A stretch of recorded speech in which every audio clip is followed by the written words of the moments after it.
Salut à tous et à toutes, c'est Pierrick, j'espère que vous allez bien, j'espère que vous êtes toujours aussi au taquet car aujourd'hui je vous propose qu'on aille un petit peu du côté de chez Adobe et franchement ça fait super plaisir de faire une vidéo sur Adobe et on va se focaliser sur Photoshop et notamment avec le Generative Fill. Je vous avais déjà fait une vidéo entière consacrée à toutes les nouveautés qui sont sorties dans CC 2024, mais il y a vraiment des actions que je vois trop peu utilisées dans le milieu professionnel. Pourtant je vous avais montré un exemple déjà dans une ancienne vidéo et là on va se faire une courte vidéo pour vous rappeler qu'il y a quand même des techniques qui sont assez sympas avec le Generative Fill. Donc installez-vous confortablement et c'est parti pour une vidéo sous le signe de Photoshop. Allez, let's go!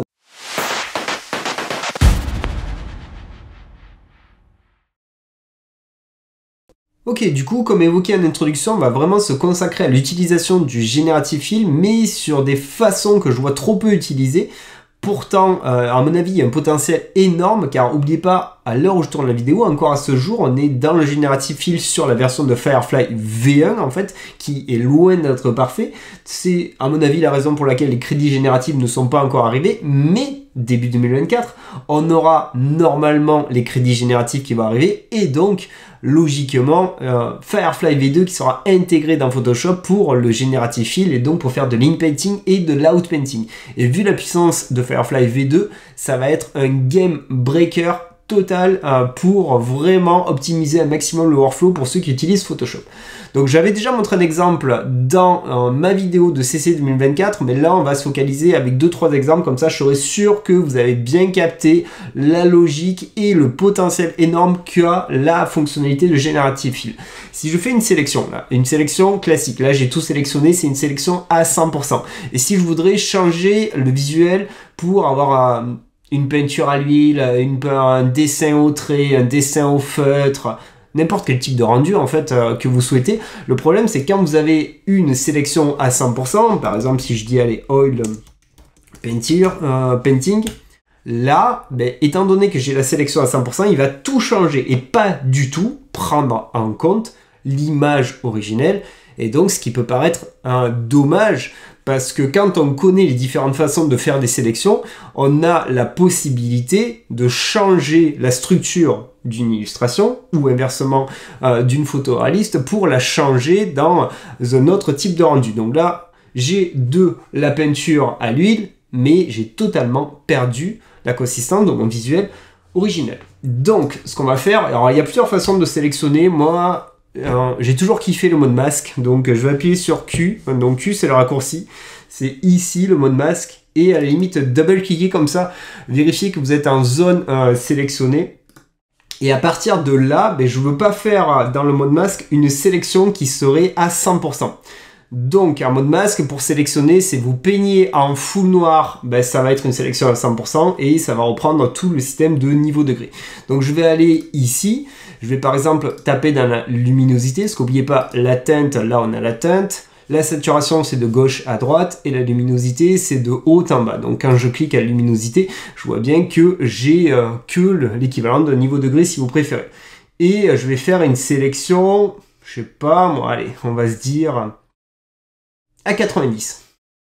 Donc une BB sélection. Tout à l'heure j'ai fait 100%. Donc là je vais faire une sélection qui sera vraiment infime. Donc déjà quand je clique au niveau de l'élément, d'ailleurs pour vous montrer la différence, là quand je peins en noir, on a vraiment cette zone là qui est dédiée par rapport au feedback visuel qui me montre les zones qui sont sélectionnées. Ça a une opacité de 50%. Et quand je refais exactement la même avec mon petit 90 avec 88, hop, vous voyez bien que là, je n'ai pas du tout la même intensité. Donc, je n'aurai pas du tout la même intensité de sélection. Et étant donné que ma sélection est inférieure à 50%, quand je sors du mode masque, j'ai rappuyé sur Q, vous ne la voyez plus. Donc, vous ne voyez pas les petits pointillés. Mais ça ne veut pas dire que ce n'est pas sélectionné. Et donc, ici, je remets le même, Oil Painting. J'appuie sur Entrée, on laisse le Generative Fill travailler, là c'est cool, on est serein, ça nous crame pas des crédits, donc on peut se faire plaisir et faire pas mal de tests et d'itérations pour des rendus. Et étant donné que j'ai juste 10% qui va être pris en compte, je vais vraiment garder la consistance du visuel que j'avais au préalable. Donc là, comme d'habitude, on a 3 différents choix. mais au moins c'est intéressant. On peut avoir des cachets, des rendus qui sont spécifiques qu'on peut se servir après pour faire d'autres effets. Et franchement, ça c'est cool. Et en plus de ça, vous pouvez très bien changer à tout moment le prompt si vous voulez un autre rendu spécifique. Graphic, pen, sketch par exemple. J'appuie sur Entrée, et là ça garde en mémoire la sélection que j'avais au préalable, donc mes 10% qui vont être pris en compte, et au moins ça vous permet d'enchaîner les différents types de rendus, et après de garder le rendu qui répondra le plus à votre besoin. Donc ça c'était déjà un exemple que j'avais montré avec une image que j'avais générée dans Midjourney, là je remontre avec une autre image, mais gardez en tête ce principe de sélection est super important. Alors maintenant, on va se prendre un autre exemple avec une illustration dans un rendu dessiné. Donc ça peut être une illustration qui a énormément de détails ou qui est vraiment très primaire, c'est-à-dire vous branchez votre tablette graphique, vous mettez juste les concepts pour donner du volume. Et moi, ce que j'aimerais, c'est changer cette image pour la rendre photoréaliste, un peu l'inverse de ce que j'ai fait lors du premier exemple. Donc toujours pareil, moi j'aime bien le mode masque, j'active le mode masque et là... Bon là, je veux vraiment qu'il change pas mal de choses, donc on peut taper dans du 65 par là. Allez, 63, ouais 65, ouais 60, allez, bim. Ok, je remplis, hop, je fais le raccourci. Donc moi en général pour le raccourci, j'appuie sur Option Sup sur Mac. Et je ressors du mode masque, hop, donc je ne vois toujours pas la sélection, étant donné que j'ai mis dans les 60, donc c'est inférieur à 40, ce qui est sélectionné. Et je vais tout simplement aller mettre dans le prompt ce qui m'intéresse. Hop, donc je vais dire nature photographie avec de la montagne, des rivières, 8K résolution. Bon là c'était un prompt de Midjourney, donc ça on n'en a pas besoin. Je peux laisser les couleurs et vibrant color field, pourquoi pas. Je clique sur générer et là ben, il va calculer, il va garder un petit peu de consistance quand même, il va avoir des libertés parce que tout à l'heure j'avais vraiment une toute petite sélection, là j'ai 40 à peu près de sélectionnés, donc globalement je vais avoir la composition mais dans un rendu réaliste en fait, plus ou moins. Donc là on est plutôt pas mal, on a 3 choix, lequel serait... Ah celui-là est cool, bien, celui-là est pas mal, c'est bien. Et ouais c'est le deuxième, je vais jeter mon dévolu sur le second. Donc comme vous pouvez le voir, c'est quand même hyper intéressant et je vois trop peu de personnes utiliser cette fonctionnalité, ça me rend fou. Car certes, c'est pas parfait, mais là je suis sur Firefly V1, quand Firefly V2 va sortir, ça sera beaucoup plus impactant et en plus de ça, rien ne nous empêche de continuer à enchaîner notre petit trip là, hop. Si je veux par exemple, je fais à l'arrache la sélection, au lasso, hop. C'est juste manière de refaire un petit truc, voilà. Et là par exemple, je peux mettre le river si je voudrais améliorer le rendu de la rivière. Là il est plutôt pas mal. Mais on peut le retenter pour lui dire de le régénérer, parce que peut-être au niveau des reflets, il va un peu mieux s'en sortir, et il risque d'améliorer, ou pas, de toute manière on est sur une IA, donc là la rivière elle me fait pas rêver en soi, là non plus, et là non plus. Bah là pour le coup, j'aurais gardé celle originelle, ou sinon il faudrait retenter avec une autre sélection, donc je dis pas que... c'est mauvais, hein, mais celle qui m'avait généré de base était quand même plus intéressante. Donc gardez en tête ça parce que franchement, il y a un potentiel qui est énorme et en plus de ça, on peut vraiment partir d'un dessin sketch fait en vrai, fait avec des IA pour toujours refaire le même principe. Donc j'active le mode masque, Q. Même joueur joue encore. On était à combien là? On était à 60.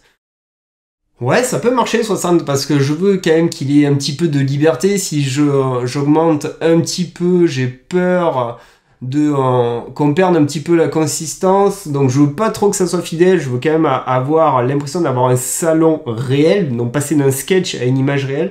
Donc je vais rester dans les 60, ça peut être pas mal en soi. Donc je remplis, je ressors du mode masque, on n'a pas la sélection. Et au niveau du prompt, bah, ça va être un prompt très simple, très primaire. Donc photographie d'un joli salon avec un sapin de Noël et des cadeaux, c'est d'actualité. Et je clique sur générer. Et on va voir si on a des bonnes et mauvaises surprises. Alors on aurait pu prendre le pinceau et peindre, c'est-à-dire j'aurais pu peindre le sapin en vert, peindre les rideaux et après lancer le Generative Fill pour vraiment donner ma patte. Et c'est pas mal en soi, franchement. La première, ok. La seconde, ok. Donc c'est pas parfait comme je vous dis, mais je sais que c'est Firefly V1. Je sais que de toute façon, quand Firefly V2 sera sorti, on sera avec des rendus beaucoup plus qualitatifs, mais le job est fait. Je pars d'un sketch et j'en fais un rendu réaliste. Donc il a pris des libertés. Après, comme je vous ai évoqué, tout dépendra de la valeur que vous mettez en intensité au niveau de la sélection. Mais en soi, je trouve que c'est une fonctionnalité qui est trop peu utilisée. Et là, je vous ai montré quand même 3 exemples où on est passé d'un rendu réel, entre guillemets, on va dire 3D, à un rendu de n'importe quel type de dessin. Ensuite, on est passé d'un dessin, n'importe quel type de dessin, à une photo. Et ensuite, on est passé d'un sketch à une photo. Donc, gardez en tête ça. Et si vous n'utilisez pas le mode masque, essayez d'utiliser le mode masque parce que c'est quand même une fonctionnalité qui est grandement utilisée, notamment en retouche photo pour faire des sélections complexes en fait, parce qu'on a vraiment la main dessus, on est vraiment hyper précis parce qu'en gros, en général, le mode masque, quand on l'utilise, on va peindre en fait, on va prendre le pinceau et on va peindre pour aller sélectionner vraiment des parties qui seraient complexes, comme par exemple la lèvre d'un modèle, si on veut rajouter du rouge à lèvres ou retoucher un petit peu les yeux. Donc, si vous l'utilisez pas, essayez de vous rencarder sur le mode masque et utilisez-le pour vous faire plaisir. Donc là, dites-moi si vous connaissez ou même si vous utilisez de cette façon le Generative Fill. Si vous l'utilisez pas, commencez à l'utiliser et vous verrez qu'il y a énormément de potentiel. Donc c'était une courte vidéo manière de vous montrer ça. Et en plus de ça, attention, j'ai une mauvaise nouvelle à vous annoncer. Depuis que j'ai tourné cette vidéo, il semblerait que Adobe ait déjà ajouté les crédits génératifs, alors que si on va sur la page internet officielle où ils nous disent en gros, revenez à partir du 1er janvier 2024 et vous aurez plus d'infos. Mais j'ai un abonné Twitter qui m'a mentionné qu'en fait, il a regardé sur Firefly et il a vu qu'il y avait des crédits génératifs. Et effectivement, je suis allé sur Adobe Firefly et j'ai cliqué et on a les crédits génératifs qui ont été ajoutés. Donc faites gaffe parce que quand vous utilisez donc les fonctions génératives dans les logiciels Adobe comme Photoshop, avec le Generative Fill, comme je viens de vous le montrer dans la vidéo, il n'y a aucune notification qui vous dit que vous venez de consommer un crédit, mais vous venez de consommer un crédit. Donc comme d'habitude avec Adobe, c'est pas très réglo, je pense qu'ils sont au bout de leur vie avec ces crédits génératifs, ça fait 2 fois qu'ils nous font le coup. La première fois c'était à partir d'une date en novembre, après ça a changé du jour au lendemain, c'est passé au 1er janvier et là je sais même pas quand ils sont arrivés officiellement parce qu'il n'y a aucune info sur les pages officielles d'Adobe, c'est arrivé comme ça. Donc du coup maintenant faites attention quand vous utilisez toutes les fonctions génératives avec les logiciels Adobe, sachez que vous consommez à chaque fois un crédit. Donc il y en a pour rappel dans Photoshop et dans Illustrator. Donc voilà pour le tour d'horizon sur la vidéo. J'espère que cette vidéo avec les petits tricks sur les fonctions génératives du Generative Fill d'Adobe vous ont plu. Dites-moi si ça va vous servir, si vous connaissez toutes ces petites astuces. Donc n'oubliez pas, au moment où Firefly V2 sera vraiment intégré dans Photoshop, j'ai pas encore l'impression que c'est intégré parce que quand je prompte, j'ai pas la même qualité que je vois dans Firefly 2 en fait, donc dans le site internet là où je suis. Donc à mes yeux c'est pas intégré parce que quand je prompte un être humain, il y a toujours tous les bugs que l'on avait qui étaient assez significatifs dans la V1 de Firefly. Donc maintenant je vous laisse regarder tout ça, je vous laisse tester tout ça et si vous avez bien kiffé la vidéo, faites-moi exploser les likes comme d'hab. Vous savez très bien que si vous voulez louper aucune autre des prochaines vidéos, la petite cloche des familles, ça sert, c'est utile, un petit clic. Et si vous voulez aider au développement de la chaîne, c'est pas compliqué non plus, vous vous abonnez, c'est gratuit. Et de mon côté, je vous souhaite d'excellentes fêtes de fin d'année et je vous retrouve l'année prochaine pour de nouvelles aventures. Allez, salut, salut, ciao, ciao. Ce serait bien si on mettait ça à l'occasion.